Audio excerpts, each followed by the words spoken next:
السلام عليكم، انا احمد جوده وده فيديو جديد من جوده صوتس. لو اول مره تشوفني فانا احمد جوده، لسه بادئ يوتيوب قريب وبعمل فيديوهات عن افكار بتيجي في دماغي وغالبا بتكون تقنيه. فانزل بقى اعمل اشتراك في القناه علشان اكيد الفيديوهات اللي جايه هتعجبك واكيد الفيديوهات اللي موجوده هتعجبك. ولو انت اصلا مشترك في القناه فانت اعمل بقى لايك، سيب لنا كومنت وقول لنا رايك في المحتوى اللي بيتقدم.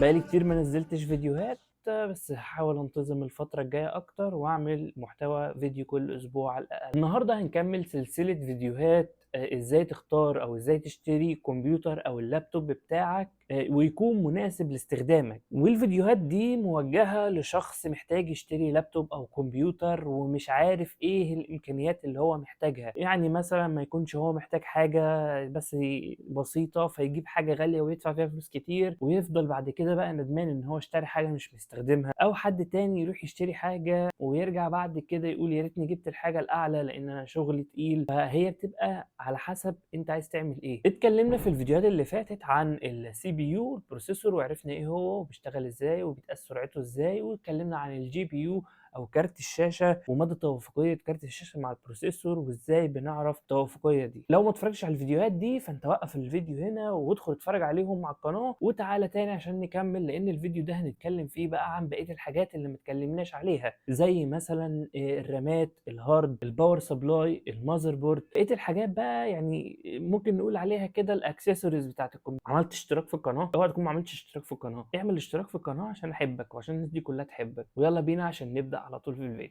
هنبدا باول حاجه وهي الرامات. يعني ايه رامات؟ انت دايما تسمع ان الكمبيوتر رامات 8 جيجا، رامات 12 جيجا، رامات 16 جيجا، وبتسمع الارقام. يعني ايه رامات؟ اولا هي كلمه رام اختصار لكلمه معناها بالعربي ذاكره عشوائيه مؤقته. ذاكره عشوائيه مؤقته. اهم حاجه عندنا في الموضوع ده ان هي مؤقته. يعني ايه ذاكره مؤقته؟ يعني انت دلوقتي محتاج تشغل برنامج معين من عندك على الكمبيوتر، البرنامج ده اوريدي انت عامل له سيت اب على الكمبيوتر، ولما بتيجي تشغله من على الهارد بتاعك انت شغلت البرنامج وبياخد مساحه صغيره كده من الرام على قد استخدامه، هو بيحطه في الرامه عشان البروسيسور يقدر يشتغل معاه بسرعه. وبتكون الرامات دي سريعه جدا، اسرع بكتير من الهارد. مستحيل يعني ان انا لو احتجت اشغل حاجه على الهارد فالبروسيسور يروح للهارد كل شويه، والهارد قد ايه بطيء بالنسبه للبروسيسور. يعني بالاخر كده لو انت معاك مكتبه فيها كتب كتير وحبيت تقرا كتاب، هل هتطلع تروح تقرا الكتاب ده في المكتبه نفسها، ولا هتبدا تنزل الكتاب ده تحطه على المكتب عندك وبعد كده تبدا تقرا منه ولما تخلص بترجعه تاني في المكتبه؟ هي بالظبط ده اللي بيحصل مع الرامات. وزي ما قلنا سعه تخزينها 2 جيجا، 4 جيجا، 8، 16، 32، 64 على حسب انت عايزها قد ايه. وكل ما كان استخدامك لبرامج اتقل وبتحتاج رامات اكتر، كل ما الاحسن ان انت تجيب رامات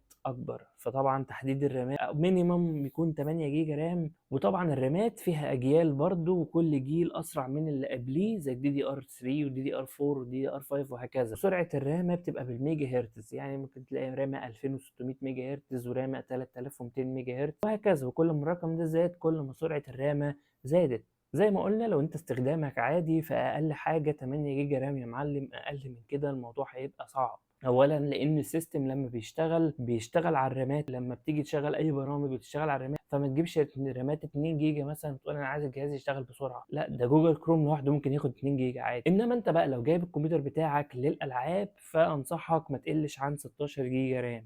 وده اعتقد هيبقى مناسب قوي معاك في معظم الالعاب، الا لو انت بتلعب العاب تقيله قوي بقى فانت ممكن تدخل تشوف هي محتاجه كام جيجا رام. لو انت صانع محتوى بتستخدم بقى فيديوهات وبرامج مونتاج تقيله وكده فخليك فوق بقى ال 16 جيجا. يعني هات مثلا 32 جيجا او حاجه بحيث ان انت تكون في السيف سايد، وبرضه على حسب البرامج اللي انت بتشتغل عليها والبروجكتس اللي انت شغال عليها. تاني حاجه نيجي للهارد. نيجي بقى للهاردات. الهاردات عندنا فيها كذا نوع، الاتش دي دي والاس اس دي وفي الان في ام اي. دلوقتي الاتش دي دي ده الهارد القديم بتاعنا اللي شكله عادي، وده بيبقى عباره عن ايه؟ ده بتبقى اسطوانات بتلف جوه الهارد وفي مغناطيس. المغناطيس ده بيروح على الداتا اللي هو عايزها ويجيبها على طول، سواء بقى بيقرا داتا او بيسجل داتا، يعني سواء انت بتجيب حاجه او بتحط عليه حاجه. طيب الاتش دي دي سرعته في المعقول، مش اللي هي يعني ما كانش بيقدم طفره في سرعه نقل الداتا، وغالبا غالبا معظم الناس دلوقتي بتستخدمه ان هي تخزن عليه الداتا بتاعتها يعني. نيجي بقى للنوع التاني وهو الاس اس دي. الاس اس دي اول ما نزل كان يعتبر بيقدم طفره في السرعه عن الاتش دي دي،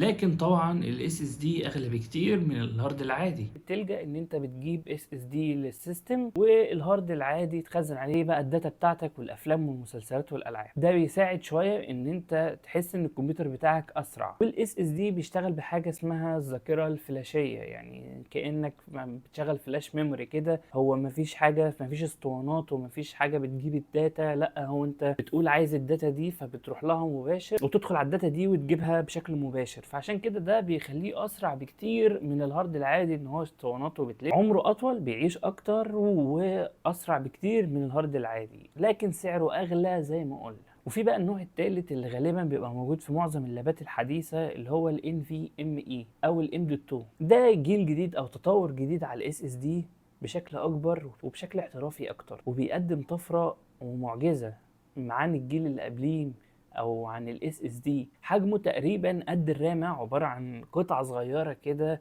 بتتركب في الكمبيوتر بتاعك او اللابتوب. مساحته بتكون عاديه جدا زيها زي الاس اس دي والهاردات العاديه، في مساحات بتوصل للتيرا و2 تيرا وعادي جدا. بدأ بسرعات زي 2000 ميجا بايت في الثانيه و3000 ميجا بايت في الثانيه، ومع الوقت ومع الاجيال الجديده اللي بتنزل منه وصل ل 12000 ميجا بايت في الثانيه. وبالمقارنه مع الهاردات العاديه احنا ممكن نقول ان الهارد ال 7000 ار بي ام اللي هو اسرع حاجه عند شركه زي دبليو دي، ان ده بيعادل حوالي 120 ميجا بايت في الثانيه. فانا بتكلم دلوقتي ان في ان في ام اي او ام دي 2 الجيل الخامس منه بيوصل ل 12000 ميجا بايت في الثانيه. فرق سرعه رهيب. اوريدي اصلا ال 3000 ميجا بايت فرق سرعه رهيب عن الهارد العادي. فتخيل انت بقى بتتكلم في، لكن زي المتوقع سعره بيبقى غالي جدا، اغلى من الاس اس دي نفسه اللي احنا قلنا من شويه ان هو غالي وبنجيب منه مساحه صغيره. فما بالك بقى الام دوت 2 سعره هيبقى عامل ازاي، او هيبقى غالي قد ايه، وايه مدى قابليه اي حد ان هو يشتريه. وطبعا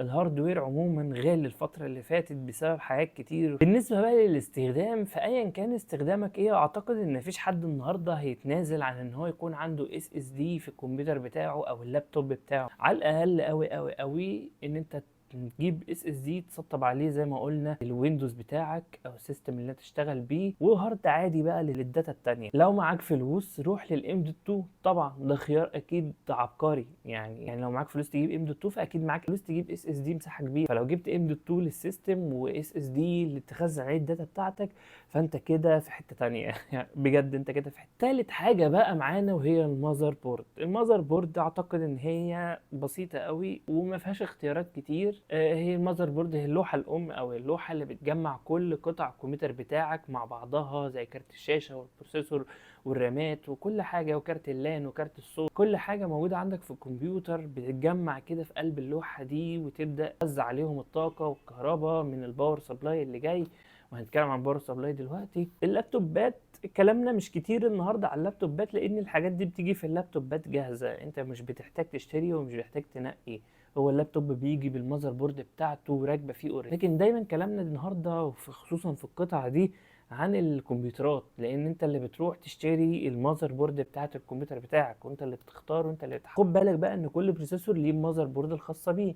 يعني بروسيسورات انتل ليها المذر بورد الخاصه بيها، وبروسيسورات رايزن ليها المذر بورد الخاصه بيها. علشان موضوع ان السوكت بتاع البروسيسور بيكون مختلف، سوكت انتل عن سوكت اي ام دي. دي تفاصيل مش محتاجين ندخل فيها. اللي احنا محتاجين نعرفه ان انتل ليها المذر بورد الخاصه بيها، واي ام دي ليها المذر بورد. وكل جيل من انتل مثلا او كل جيلين ليهم مذر بورد مختلفه عن الجيلين اللي بعدهم. فانت لازم تخلي بالك قوي وانت بتختار المذر بورد، تشوفها هل هي متوافقه مع البروسيسور اللي انت جايبه والجيل اللي انت جايبه ولا لا. والبوردات في الشركتين بيبقوا فئات. اول فئه الهاي اند او اعلى فئه من المذر بورد دي. يوم ما بتجيبها بتكون انت اوريدي عندك كمبيوتر باعلى امكانيات موجوده او من اعلى الامكانيات اللي موجوده. وبتلاقي اسم البورده او المذر بورد تلاقي بيبدا بحرف الزد في بروسيسورات انتل، واكس في بروسيسورات اي ام دي. والفئه المتوسطه بتبدا بحرف بي في بروسيسورات انتل واي ام دي. والفئه الاقتصاديه بقى دي بتلاقيها في بروسيسورات انتل بتبدا بحرف اتش، انما بروسيسورات اي ام دي بتبدا بحرف A. وبرده بخصوص اختياراتك للمذر بورد، خلي بالك ان المذر بورد بيكون فيها الرام سلوت، اماكن الرامات. حاول تختار اللي فيها 4 اماكن، هي المعظم دلوقتي فيها 4 اماكن. لو جه قدامك بوردة فيها مكانين بس حاول تبعد عنها، ده عشان التطوير المستقبلي لو انت جايب كمبيوتر وناوي تزود يعني بعد كده يكون عندك قابلية للتزويد. مش مثلا تروح تجيب بوردة فيها مكانين بس وتيجي عشان عايز تزود رامات تضطر ان انت تغير المذر بورد نفسها، فانت كده بتصعب على نفسك التطوير بعد كده. ايه، تعبت ولا ايه؟ انا تعبت. نخش على الباور سبلاي. الباور سبلاي بقى يا معلم ده ممكن تكون انت ما بتحسش بفرق في شغل جهازك بسببه. يعني مش مثلا مش يوم ما الجهاز يبقى سريع فهتقول الله ده انا جاب باور سبلاي عالمي، لا، ما هو اكيد يعني الحاجات دي ليها شغل تاني. لكن الباور سبلاي هو اهم قطعه لاي جهاز عموما، مش الكمبيوتر بس، لاي جهاز عموما بيستهلك كهرباء قليله. ليه بقى؟ لان انت الكهرباء اللي بتخرج من فيشه الحيطه دي 220 فولت. انا عايز اقول لك ان قطع الكمبيوتر اللي عندك بتستهلك بالاثنين والثلاثه والخمسه فولت. يوم ما يبقى في قطع غول كهرباء لا بتستخدم 12 فولت مثلا، يعني ما اعتقدش ان هي تبقى اعلى من كده. فهو بياخد الكهرباء ال 220 فولت اللي خارجه من الفيشه دي، يسحبها عليه هو ويبدا بقى يقلل الكهرباء ويطلع حاجات خفيفه لكل قطعه هي محتاجه قد ايه فولتات ويديها الفولتات اللي هي. المفروض ده اللي يبقى اسمه ماذر باور سبلاي او ماذر سبلاي، ما يبقاش اسمه باور سبلاي. والباور سبلاي بيكون ليه قدره، بيتقاس بالقدره برده 500 واط 600 واط، ودي طبعا برده مش هقدر احددها لك، دي تبقى على حسب انت جايب ايه. يعني في كروت شاشه بتشتغل بباور سبلاي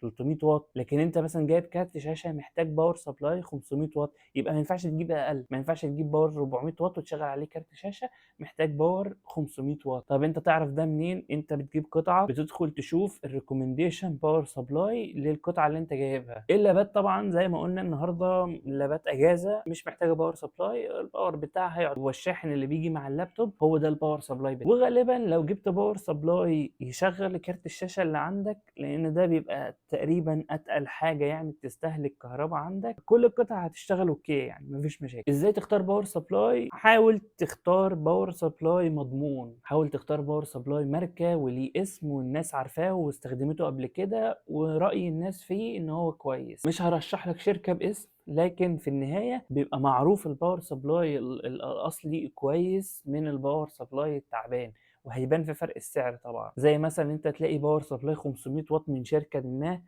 غالي جدا، وفي نفس الوقت يقول لك تعالى بقى انا هديك باور سبلاي 700 واط وارخص النص، انت على طول وش كده تعرف ان الباور سبلاي ده فيه مشكله. لكن اللي هقدر ارشحه لك ان انت دايما بعد اسم الباور سبلاي مثلا 500 واط وبيتكتب بعديها كلمه زي برونز، بلاتينيوم، جولد، سيلفر، ودي مدى كفاءه الباور سبلاي ده ومدى جودته. يعني هم بيحطوا بعديها الكلمه دي رمزا لجودته، اعلاهم طبعا الجولد والبلاتينيوم، لكن طالما لو في برونز او سيلفر اوكي برضه هو شغال، يعني احسن من الباور سبلاي اللي ما فيهوش بقى اي تقييم خالص. والباور سبلاي بيبقى فيه منه نوعين في التوصيل، في حاجه اسمها موديولر او نون موديولر. الموديولر ده بيبقى عباره عن ان هو باور سبلاي جواه زي فيشه كده، فيش لكل حاجه بتركب فيه توصلها بالمذر بورد. لكن النون موديولر هو بيبقى طالع السلوك كلها على بعضها متركبه بلت ان كده في الباور سبلاي نفسه وانت بتوصل في الكيسه فلوسك تسمح بيه. يعني الموديولر اكيد احسن عشان لو في اي سلك باظ انت بتغير السلك بس، مش محتاج تغير الباور سبلاي كله لو في سلك منهم باظ. وغالبا وعاده